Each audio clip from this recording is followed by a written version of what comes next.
I'm Karen, 27 years old. My husband Steven is the same age, and we got married last year. We both work full-time. I'm a nurse and Steven is in pharmaceutical sales. We met at a happy hour event organized by a coworker. I love a good drink, so that evening, the after-work cocktails tasted especially good. We had crossed paths before, but that night was the first time we really talked. Our drink preferences clicked and we hit it off. Every time we met, it was fun and comfortable. So it didn't take long for us to start dating. On my birthday, Steven confessed his feelings and we officially became a couple. Our favorite dates involve finding hidden gems that serve great drinks. I love wine while Steven is into sake. Our differing tastes actually make it fun as we get to teach each other new things. As our relationship progressed, I started thinking about marriage. That's when I learned about Steven's background. His parents divorced when he was young and he never knew his father. He was raised by a single mom and they're very close. Steven has never moved out of his family home. Is that a flaw or does it show how much he values family? I tend to get blinded by love, and back then I saw it as a positive trait. Steven is kind and incredibly handsome. I couldn't find any flaws. I felt so lucky to marry the perfect man that it scared me. I had no idea that a terrifying married life awaited me. Before the wedding, I often dined with my mother-in-law. She would always tell Steven, "Karen is like a daughter to me. Don't let her get away. Marry her soon." I always told Steven I felt happy hearing this and looked forward to becoming family. Steven, who's great with people, also had a stellar reputation with my parents. Everything went smoothly and we got married. Neither of us likes being the center of attention, so we didn't have a big wedding. After the wedding, Steven moved out of his family home for the first time. However, concerned about his mom, we chose an apartment just a 10-minute walk from his family home. In hindsight, that was a mistake, but it's too little, too late now.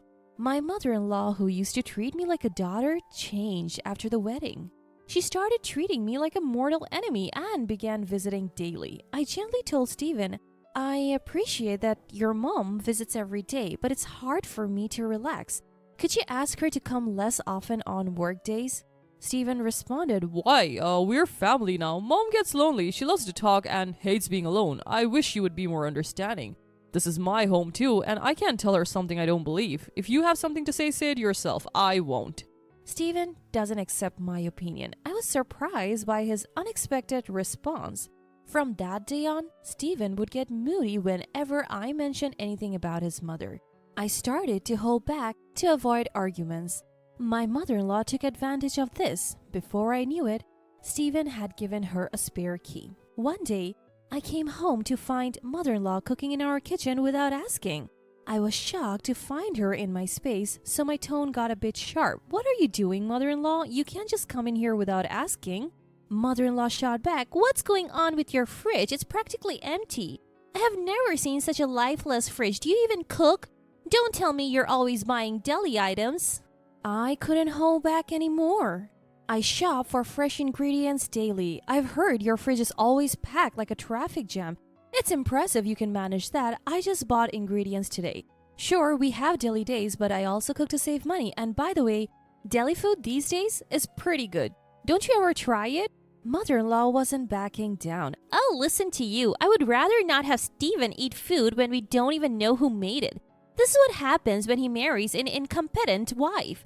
I should have taught him to be more discerning about women." Sparks were flying between us. Once I started airing my grievances, I couldn't stop. "Do you see the shopping bag, mother-in-law? There's not a single deli item in it. I'm busy, so could you please not get in my way? You're not even a guest anymore since you let yourself in." Mother-in-law stormed out, her face red. "I'll tell Steven about this." I had more to say, but she left. I knew I was in the right, although it made me uncomfortable. I wasn't wrong. I shook off the bad vibes and started cooking pot roast. Then Steven came home, his face a splitting image of his angry mom. "What did you say to mom? She called me crying. How could you be so cruel when she was just trying to help because you're busy?"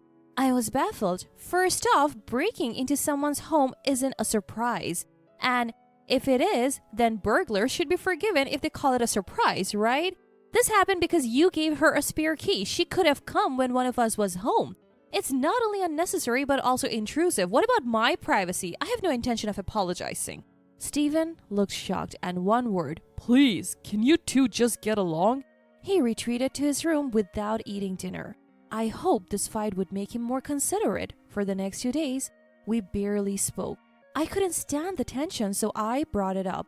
What do you want to do going forward? I don't want a relationship where we don't communicate. Let's talk. Stephen finally said, "Mom's remorseful. She was crying yesterday. Worried you would never forgive her. The root cause was me giving her the spare key. I'm sorry, Karen." I didn't care about mother-in-law. As long as Stephen understood, that was enough. My weakness showed and I forgave him. Even though I know in the back of my mind, my fault is that I forgive it. Stephen immediately called mother-in-law. She came running, happy to be summoned. I had a bad feeling, but I was tired of fighting. If she would change her ways, fine. As soon as mother-in-law saw my face, it was as if a switch had been turned on. "Oh, I'm so relieved. I thought Karen would never speak to me again. I know I overstepped and I promised never to do it again." Mother-in-law started talking in a voice as sweet as if she were talking to a cat. For some reason, I just have a bad feeling about it. She then pulled out a mysterious bag from her purse. "I met an old friend from college yesterday. She's unbelievably youthful and beautiful. She gave me some Chinese tea. That's her beauty secret. I thought I'd share some with you, not that you need it." I had a bad feeling but felt awkward refusing. Stephen whispered, "Just have 1 cup of tea with her. I'll make sure she leaves as soon as possible." So, wanting her gone, I agreed to drink the tea. I have always enjoyed Chinese tea and it's popular at my workplace too. Mother-in-law quickly poured hot water into the tea pack. "This tea is supposed to be good for your skin and boost female hormones. You guys are thinking about having kids soon, right? If you like it, I'll tell my friend to get some for you," she said, placing the cup in front of me. The aroma was a bit unusual, but I took a sip anyway. It tasted strange, but I downed it, thinking it was just a new flavor. However, my bad feeling came true. I woke up in the middle of the night with stomach pain, feeling half faint. By the time I felt better, it was already morning. There was no doubt about it. The only thing I had consumed that Stephen hadn't was the suspicious Chinese tea. I told Stephen about it, but he didn't take me seriously. "Karen, that's a terrible accusation. Mom brought that tea to make amends. You're making it sound like she poisoned you. Don't you feel ashamed? It's probably just an upset stomach. Mom would never do something like that." Stephen wouldn't believe that I was being malicious, but without evidence, I couldn't press the issue. Still, I have been wary of anything from mother-in-law since then. Just before Stephen's birthday, mother-in-law called. "Karen, I'm cooking for Stephen's birthday. You can come or not, it's up to you. You're busy, right? Maybe you should take some time to refresh yourself." She was planning to celebrate Stephen's birthday without me. I have been scared to eat anything from her since that day. And homemade food was out of the question. But I was planning to spend Stephen's birthday together, so I felt upset. I thought we would spend his birthday together since we are newlyweds. I assume you have celebrated with him every year until now, so from now on, it's my turn. Before I could finish, she cut me off. "Anyway, I want Stephen to come home. You don't have to come, Karen. We can celebrate your birthday next month, okay?" I decided to leave the decision to Stephen. That night, he said, "Did you hear? You're free to do whatever you want that day." He chose mother-in-law over me without hesitation, and I was getting fed up. On Stephen's birthday, he was in high spirits and it made me feel sick. My feelings for him started to wane. He seemed to enjoy celebrating with just his mom becoming more of a mama's boy, and they started dining out together more frequently. I'm busy with work and can't focus on that all the time. A month flew by and it was my birthday. We usually celebrated at our favorite restaurant. I assumed this year would be the same, but Stephen surprised me. Mom wants to celebrate your birthday with us. She would be happiest if you two got along." I was so shocked, I froze. Stephen, still in high spirits, didn't notice. I said, "I wanted to celebrate just with you, Stephen. We weren't together on your birthday, so let's spend mine together." For some reason, Stephen thought I was being polite. No, you don't have to hold back. Mom offered, so it's fine." He just didn't get it. I had no choice but to be firm. "Stephen, no offense to mother-in-law, but I want to spend my birthday just with you. I want to go to our special restaurant." Then Steven suddenly got angry. Don't waste mom's kindness. You're heartless. Why haven't you noticed that mom didn't invite you to my birthday? Just do as I say. It's already a hassle. I was done arguing. And then came my birthday. Instead of a restaurant, we were at home, and of course mother-in-law was there. Neither of them seemed interested in my low spirits. I started to get angry as I saw them enjoying themselves in the kitchen. Then the lights went out and the cake came in. I was angry, but the cake helped me cool down a bit. Before blowing out the candles, mother-in-law announced she had a gift. I bought a wine worth $5,000 for your birthday celebration. Let me uncork it right away. The packaging looked worn and the cork was crumbling. Is this what they call vintage? Mother-in-law poured a generous amount of wine into my glass. Even in the dim light, I could see the wine was cloudy. Memories of the Chinese tea incident came flooding back. I took a small sip. What is this? I spat it out immediately and turned on the lights. I turned the bottle of mother-in-law's so-called $5,000 wine upside down in the kitchen sink. Wine flowed down the drain. Steven quickly grabbed the bottle from me. You're terrible. Apologize to mom. What do you think you're doing? I saw what it meant to have a face filled with anger. Steven was glaring at me. I poured wine into the glass Steven was holding. Can you drink this then? Steven looked puzzled but stubborn. He took a sip. At that moment, mother-in-law shouted, Steven, don't drink it! Too little, too late. He spat it out immediately. What the heck is this? Mother-in-law took the wine away from Steven. A shocked Steven asked, Mom, where did you buy this wine? We need to file a complaint. This is fraud. It's spoiled. Mother-in-law looked guilty and said, That wine was just sitting in the back of our kitchen. It's 50 years old. I heard on TV that it gains $1,000 in value every year. Vintage wines are properly stored in wine coolers. Upon closer inspection, the cork was more damaged than I thought. It was cloudy and smelled like mold. Even Steven couldn't hide his surprise. What bothered me was mother-in-law's don't drink it. I suspect she knew it was spoiled, but she would never admit it. I couldn't forgive mother-in-law for this. Can you please leave? I can't keep my composure. Just get out of my sight. Even as I said this, mother-in-law kept making excuses to Steven. I felt invisible. But even mother-in-law, clearly uncomfortable, made a hasty exit. After she left, Steven said something unexpected.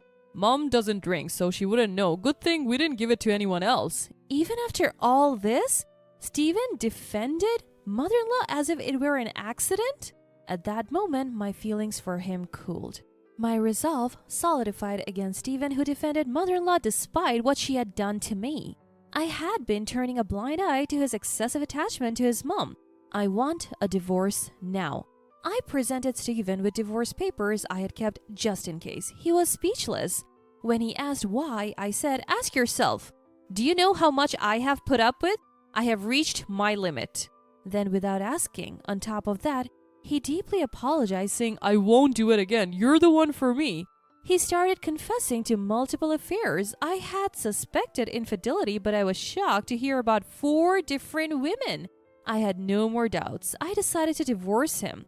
There was no need for a private investigator. Evidence of his affairs was plentiful.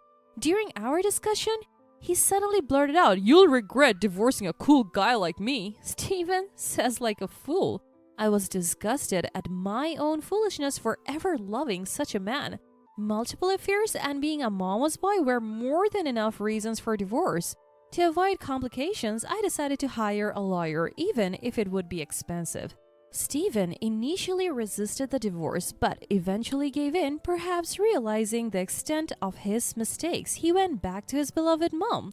Later, it was revealed that his affair was with a co-worker and he was demoted as a result.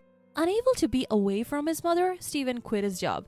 He's apparently job hunting, but rumors spread fast. He can't find a job in the same field because his workplace affair became public. Still, unable to separate from his mother, he ended up working part-time. Given his arrogant and unreliable nature, it's unlikely he will keep the job for long. I need him to work steadily to pay me alimony. For now, the payments are coming in without issue, so let's call it good. I later found out that mother-in-law, who had acted so high and mighty, was a hoarder. Steven's family home was literally a trash place. No wonder they never wanted me over. Eventually, the stench became a nuisance to the neighbors and the police had to intervene. The thought of drinking wine from that house still makes me sick. Steven can live in his trash place and work his random part-time jobs with his beloved mother-in-law for all I care. I may have returned to my old life, but I'm happier just not being tormented every day. Steven won't be coming to my workplace anymore, so that's a relief. In hindsight, Steven had good looks but nothing else. The fact that he's making the alimony payments is a plus, I guess. Breaking up made me realize this: love is indeed blind. I have learned my lesson this time. I'm putting romance on hold for a while. I want to focus on my career.